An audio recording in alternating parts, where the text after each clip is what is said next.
여러분 안녕하십니까? 수요일 아침 여수 MBC 뉴스투데이입니다. 오는 4월 순천의 도의원 선거구에서 열리는 보궐선거에 금권선거 논란이 불거지면서 민주당 내 진통이 확산하고 있습니다. 구체적인 제보와 진정이 잇따르면서 외부 인사를 영입해 진상조사위원회까지 가동한 상태인데요. 시민들과 유권자들의 시선이 곱지 않습니다. 김종수 기자입니다. 보궐선거를 50여일 앞둔 민주당 순천갑 지역위원회. 당 소속 시도위원들의 긴급 회동을 가졌습니다. 과열 양상을 띠고 있는 선거 현장에서 제보와 진정서까지 접수되는 등 금권선거 의혹이 불거졌기 때문입니다. 특히 조사를 위한 전담 조직까지 꾸리고 권한을 당회 인사에게 부여한 데서 상황에 대한 위기의식을 읽을 수 있습니다. 후속 절차가 이루어지게 될 것이고요. 또 형사사법적인 문제에 대해서는 금품선거 추방, 공명선거를 기한다는 그 의지 표명으로서라도 고발권을 적절하게 행사해야 된다고 생각을 합니다. 오는 22일 후보자 면접을 앞두고 결과에 따른 파장도 예상됩니다. 의혹이 사실로 드러나면 당원 당규에 따라 처리하겠다는 것이 당의 공식 입장이지만 순천이 오랫동안 사고지역위원회로 분류됐던 만큼 자칫 내부 분열로 비화될 수 있기 때문입니다. 게다가 경선 때마다 불거지는 여당 내 불협화음이 유권자들의 불신으로 이어질 수도 있습니다. 이 논란 자체에 대한 민주당 내부의 사과가 있어야 될 것 같고요. 쇄신하지 못하면 결국은 내년 지방선거, 국회의원 선거에서 시민들로부터 유권자들로부터 심판받을 각오를 하고 이번 문제를 좀 결자해지 차원에서 잘 해결하길 바랍니다. 선거당국도 금권선거 의혹을 예의주시하고 있다며 물증과 정황이 수집되는 대로 조사에 들어갈 계획이라고 밝혔습니다. MBC 뉴스 김종수입니다. 백신 접종을 목전에 두고 있고 거리두기 단계도 완화됐지만 요즘 코로나19 확산 양상을 보면 전혀 안심할 단계가 아닙니다. 도내에서도 교회발 확진자와 가족 간 감염이 끊이지 않고 있습니다. 김진선 기자입니다. 신안군 지도읍에 차려진 선별진료소. 오전에만 140명 이상이 다녀가는 등 주민들의 발길이 끊이지 않습니다. 지난 14일 코로나19로 확진된 노부부가 다니던 인근 교회에서 교인과 가족들이 줄줄이 확진됐기 때문입니다. 그 교인들이 여러 지다 보니까 다 지도 8일 날이 대목장이잖아요. 직접은 안 했어도 스쳤을 거 아니에요, 서로가. 교인이 40명가량인 해당 교회에서는 지난달 25일부터 일주일 동안 대면 강연회가 열렸던 상황. 이후에도 두 차례 예배가 이어졌고 참석했던 신안과 무안 주민들이 확진된 겁니다. 당초 명절을 앞두고 전북에서 방문했던 70대 노부부의 아들이 최초 감염원으로 파악됐지만 이 교회에서 감염이 시작됐을 가능성도 배제할 수 없게 됐습니다. 대면 모임을 했더라고요.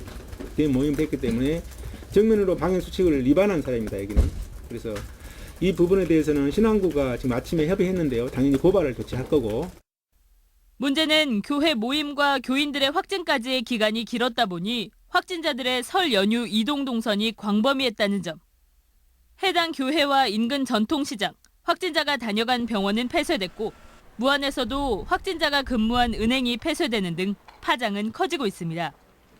확진자가 잇따라 발생한 무안구는 확진자의 동선을 오후까지도 홈페이지에 공개하지 않다 취재 이후에야 게시하는 혼란을 낳기도 했습니다.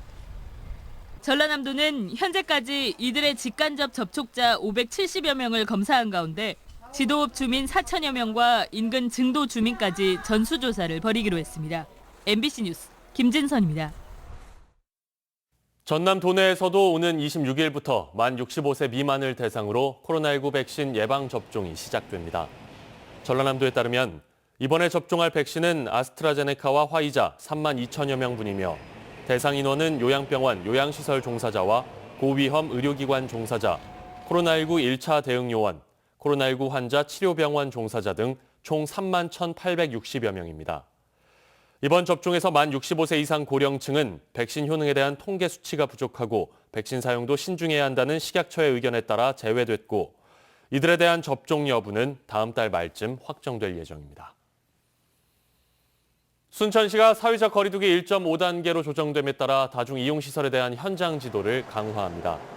순천시는 비수도권에 대한 사회적 거리두기 1.5단계 방역 조치가 시행됨에 따라 방역 규제뿐만 아니라 시민 참여형 방역 조치가 필요하다고 보고 현장 지도를 확대하기로 했습니다.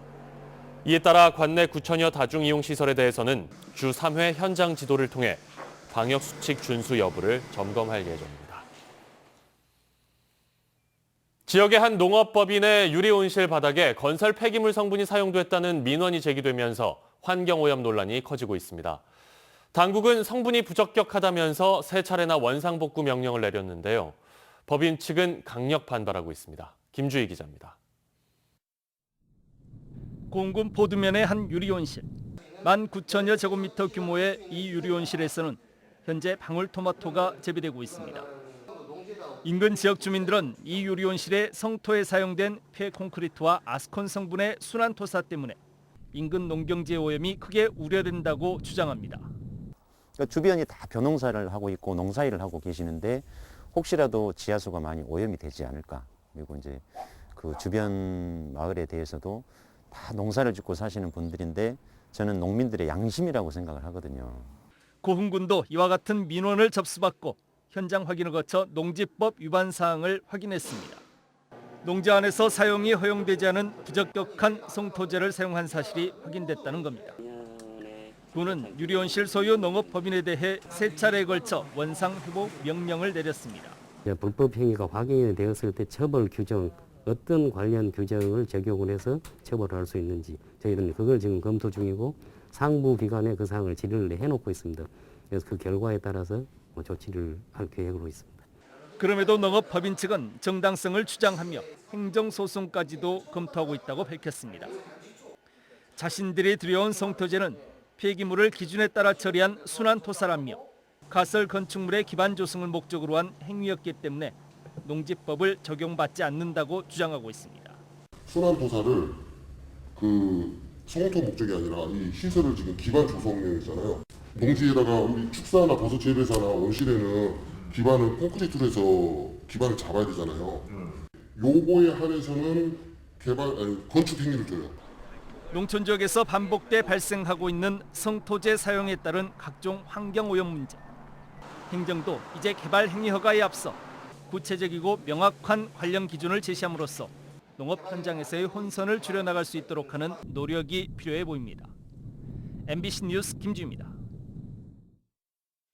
이낙연 더불어민주당 대표가 포스코에 대한 감시와 견제 강화를 촉구하고 나섰습니다. 이낙연 대표는 포스코가 잇따르는 산업재해와 직업병, 환경오염 사례 등으로 지탄을 받는 사업장이 돼버렸다며 기업이 사회적 책임을 다할 수 있도록 대주주인 국민연금이 스튜어드십 코드를 시행해 적극 개입해야 한다고 지적했습니다. 스튜어드십 코드는 대주주가 기업의 의사결정에 적극적으로 개입할 수 있도록 한 제도로 국민연금은 지난 2018년 제도를 도입했지만 실질적으로 발효된 건 한진케미칼 사태 단 한 번뿐입니다. 포스코그룹과 현대차그룹이 수소사업 협력에 관한 업무 협약을 체결했습니다. 이에 따라 앞으로 두 그룹은 수소 상용 트럭을 개발해 광양제철소와 포항제철소에 1,500여 대를 단계적으로 투입하고 양제철소에 수소 트럭용 충전소도 구축할 방침입니다. 또 포스코 제철소 내에서 생산되는 부생수소 7,000톤을 활용하기 위해 현대차그룹의 수소연료 전지 개발 사업에도 협업할 계획이라고 설명했습니다. 프로스포츠계 학폭 논란이 뜨거운 가운데 지역의 교육 현장에서도 폭력을 예방하고 관리하기 위한 중점 관리 시스템이 마련됐습니다. 전라남도 교육청은 학교 폭력이 발생할 경우 행정 업무 부담을 줄여 신속하게 대응할 수 있도록 온라인 지원 관리 시스템을 오는 3월부터 운영할 계획이라고 밝혔습니다. 특히 발생 유형과 처리 진행 상황, 피해 가해 학생 조치 현황 등 도내 22개 시군 교육지원청별 통계를 제공해 맞춤형 대책을 마련하는 데 도움을 줄 방침이라고 덧붙였습니다.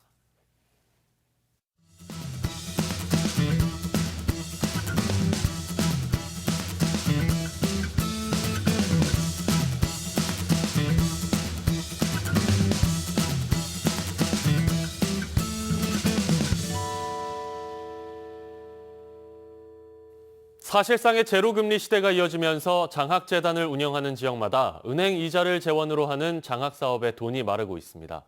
장학금 지급 대상을 줄일 수밖에 없는 상황으로까지 몰리고 있습니다. 양현승 기자가 취재했습니다.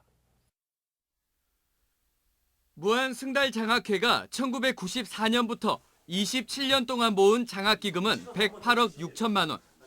기금을 은행에 맡긴 뒤 발생된 이자 수입이 장학금의 재원인데 고민이 깊습니다.